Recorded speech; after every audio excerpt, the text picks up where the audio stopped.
कहानी कर्म का फल। राजपुर गांव में दो किसान रहते थे, श्याम और कालू। दोनों साथ बड़े हुए और एक दूसरे के अच्छे दोस्त थे, लेकिन बड़े होकर श्याम ईमानदार और कालू लालची बन गया।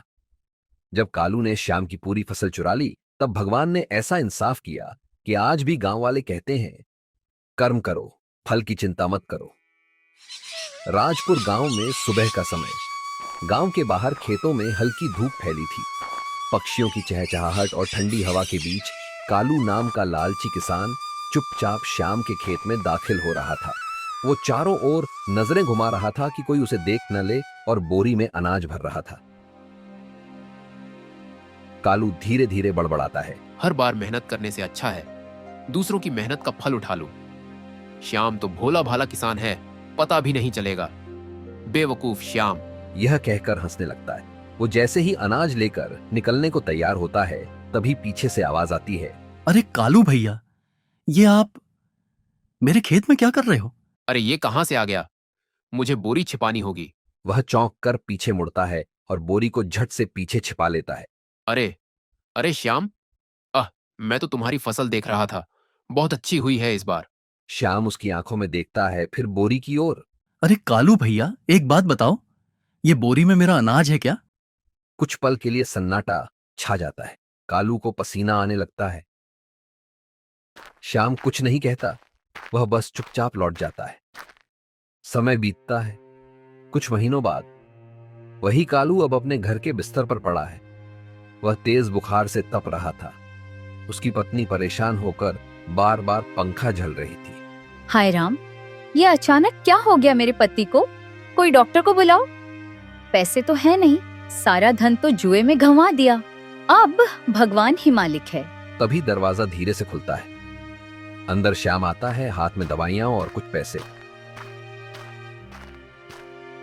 भाभी घबराओ नहीं, डॉक्टर से मैं मिल आया हूँ, ये दवाइयां हैं। कालू भैया को अब कुछ नहीं होगा, वो जल्दी ही ठीक हो जाएंगे। श्याम भैया, आप? जी भाभी जी, मैंने सुबह ही अपनी भाग्यवान से सुना कि कालू भैया की तबीयत बहुत खराब है, तो मैं तुरंत डॉक्टर से दवाइयां ले आया।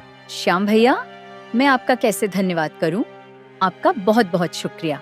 श्याम मुस्कुराता है और कालू का हालचाल पूछकर चला जाता है। कुछ हफ्ते बाद अब कालू ठीक हो गया है। वह श्याम के सामने सिर झुकाकर बैठा है, जैसे आंखों से पश्चाताप कर रहा हो। थोड़ी देर बाद कालू श्याम से कहता है, मैंने तुम्हारा अनाज चुराया, भरोसा तोड़ा, फिर भी तुमने मेरी जान बचाई, मेरे लिए इतना सब किया। कर्म की गति अजीब होती है भैया, जो हम दूसरों के लिए करते हैं वही लौटकर हमारे पास आता है। तुमने गलती की थी, लेकिन आज तुम्हारे मन में पछतावा है, यही बहुत बड़ी बात है। आज समझ आया, असली धन तो ईमानदारी और सच्चाई में है। मैं फिर कभी गलत रास्ता नहीं चुनूंगा। यही तो है कर्म का असली फल, सीख और सुधार। अब कालू और श्याम साथ साथ खेत में काम कर रहे हैं। दोनों के चेहरों पर संतोष है। श्याम, मेहनत से उगाया दाना सबसे मीठा लगता है। अब समझ आया कि पसीना बहाकर उगाई फसल में ही असली स्वाद है। और जब दिल साफ हो तो खेत भी हरा भरा लगता है। कुछ साल बाद गांव के स्कूल के बच्चे खेतों की सैर पर आए हैं। कालू अब गांव में एक इज्जतदार किसान है। वह बच्चों को खेत और जीवन के बारे में सिखा रहा है। बच्चों, जीवन में मेहनत और ईमानदारी बहुत जरूरी है। मैं खुद एक समय पर गलत रास्ते पर था, लेकिन जब समझ आया कि जो बोओगे वही पाओगे, मैंने खुद को बदल दिया। तभी श्याम भी आता है और बच्चों को फल बांटता है। चाचा जी, क्या बुरा इंसान भी अच्छा बन सकता है? जरूर बेटा, जैसे सूखा खेत भी पानी और मेहनत से फिर से हरा हो जाता है, वैसे ही इंसान भी बदल सकता है। बस सच्चे इरादे और सही कर्म चाहिए। गलती कोई भी कर सकता है, लेकिन जो इंसान पछताकर खुद को सुधार ले, वही सच्चा कर्मवीर है। सीख, कर्म करो, फल की चिंता मत करो। बुराई से अच्छा बनने का रास्ता पश्चाताप और परिश्रम से ही गुजरता है।